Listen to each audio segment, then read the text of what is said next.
welcome. Welcome to Gab and Jam, episode 57.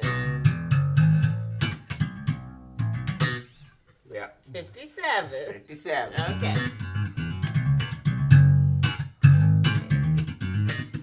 More jam than Gab this time, I'm assuming. Okay. All right. You ready? Yeah. Okay. What's up? Okay, so this episode, Gab and Jam, episode 57, continues the conversation a little bit. It's a sideways conversation that piggybacks on our last episode. And the topic this time is, what is retro? Yeah. And this has been plaguing us again for a while because over the past 30-something years, we have seen a shift in what is categorized as retro, because as we get older, things change, everything falls back into retro. Retro is just what happened before, right? We've seen the same, scratching our heads about terms like modern, because since the 60s, the modern architectural movement and interior design, all that stuff was in the 60s. But so what about the 70s and the 80s and the 90s and the 2000s? So again, over the years, what falls under modern, you can expect to see quite a difference between what was modern in 1960 and perhaps what is modern today. And old school now, now Prince is old school. For somebody who's coming along and who's 12, Right. Michael Jackson is old school, and I'm saying that never was that way for us. So the question is, do terms like retro, again, we're kind of piggybacking on what we talked about before. What does the term retro mean? And we see it. Yeah. We see people say, oh, it's retro. Okay, but what decade? Right. Because now any decade that came before this decade, it could be 20s, it could be 30, again. Right. Just anything. It could be Elizabethan. It's all retro now. Yeah. So what do you think? So I guess, music is something that, most people feel like should be done by young people. So, it does seem that way. Right. So I think that, when it comes to old people doing music, you're always going to be caught in a trip bag. Because either you're going to be trying to be young and trying to be something that you're not, or that you're not perceived to be. If you're sitting around doing trap music and doing all the stuff that the younger people are doing today, if you're doing that, then people might feel like you're being unauthentic or trying to, be a lot younger than what you are. Right. You're the old guy at the club. Yeah. Okay? And then if you're doing old stuff, then you're just doing what you're supposed to do. You know what I mean? You're old, and that's what old people do. Right. You're not moving on. Yeah. You can't get with the times. Right. So you're just kind of stuck in a time warp. Yeah. So, really, it's a can't win for losing type of thing for old people doing music, And you're always going to have a very small segment of people that you can sell to. That's the nature of the beast. And usually what people do is they run out, get somebody young, slap whatever the music is on the young person, and push them out. So young people can always do it. Young people can always look back. If a kid is 18 years old and they're doing Motown stuff, people look at him and say, oh, this is just wonderful. Right.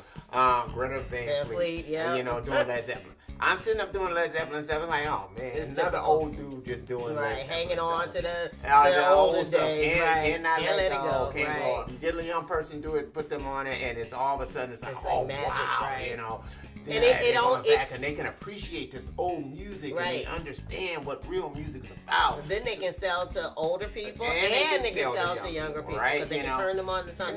Now sometimes even for them it might be a trick bag, because young people, usually their thing is pissing their parents off. So it's sort of like, you want to listen to the music that your parents are like saying, this is horrible, this is awful, why are you listening to this stuff?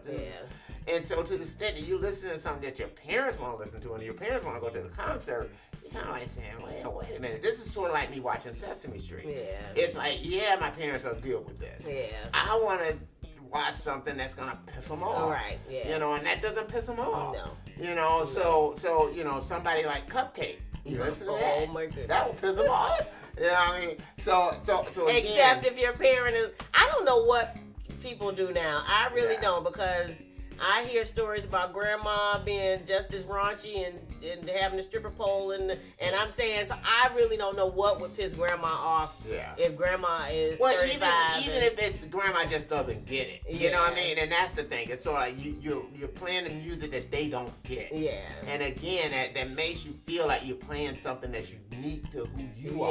Yeah, at your age range, right. You know, as opposed to something, you know, that is kind of just basically the stuff that everybody else is doing. Yeah. So, and that's the whole thing. If you kind of, you know, and I don't know, it might, especially if you're a young girl and you start talking about, yeah, I really like this guy and he's 50. You know, I mean, that might piss them off. Yeah. You know, but just listening to some music from like the new Bruce Springsteen record or whatever it is, right. You know, it's just not gonna necessarily, you know, be cutting edge with what you're listening to. And then we've listened to like Janet Jackson did one with what's that guy's name? Baby Yankee, Damn Yankee. Oh yeah. Yeah, she did one, and then, you know, Madonna got her Medellin song that she just did and put out.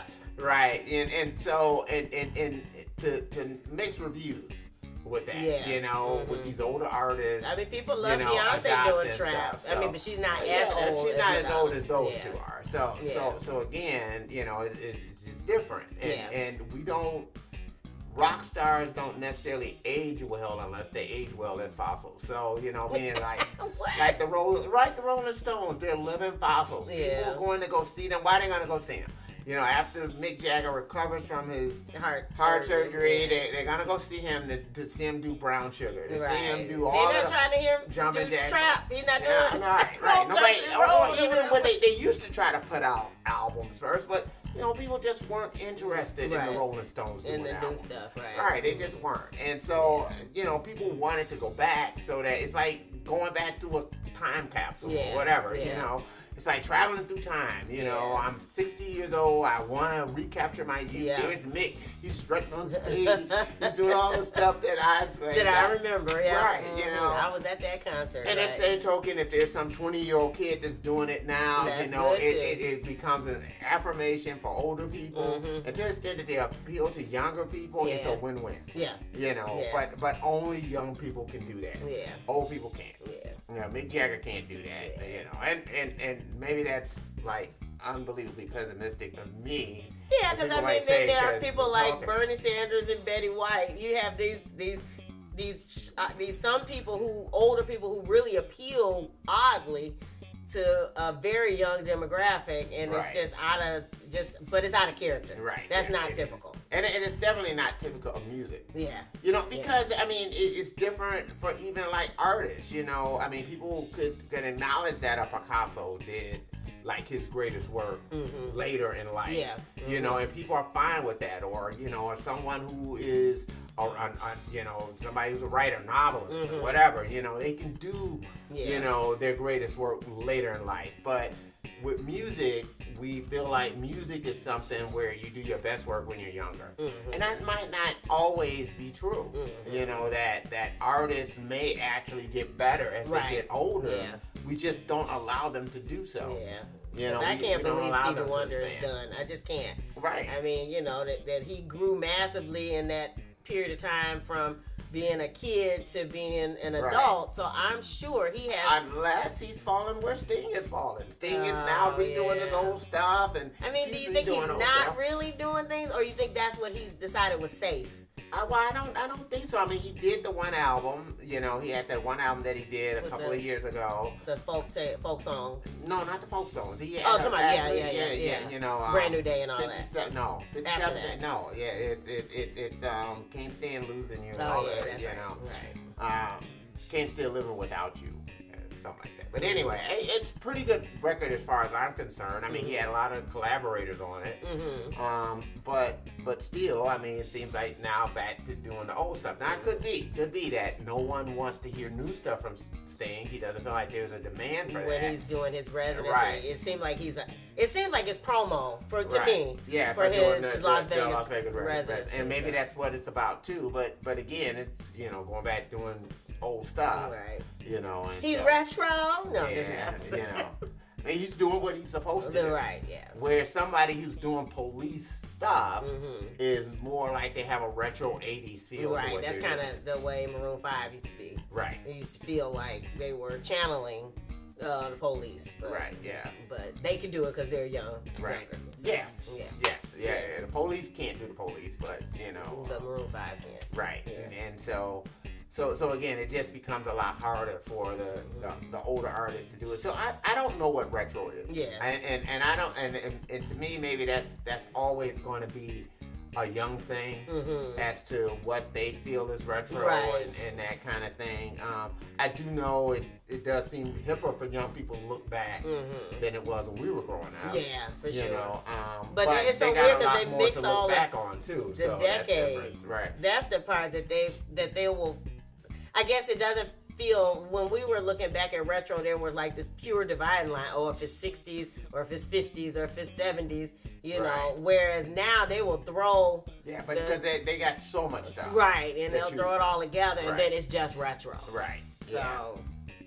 But what does that mean? We're not sure. So if you have a unique perspective on what you think, how we can classify music that is retro, and I guess have some type of order to the classification instead of it just being kind of a random assignment on anything that's older than a week old. Right. Please let us know. Drop it in the comments below.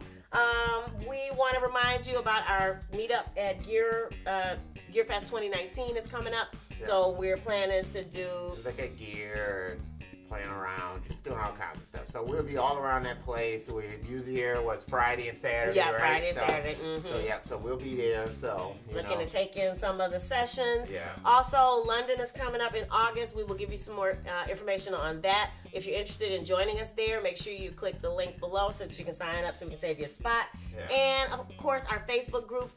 Retro, we have a lot of people in the Funky Happy People Facebook group who love retro music, and Funky Happy People is for people who enjoy a variety of genres. Yeah. So everything. So everything. So we do the newer stuff. We share retro stuff. So if you're interested in hearing things from every decade and every type of music, make sure you click the link below and join us on Facebook. Also, for people who are interested in artistic empowerment, if you do retro and you want to find places to distribute it, maybe some growth hacks, maybe get some YouTube video tips, make sure you join us in the Be The Next DIY Rockstar Facebook group. The links are below. Right. And as always, if you dig the vibe, be sure to subscribe. And we're wishing you love, peace, and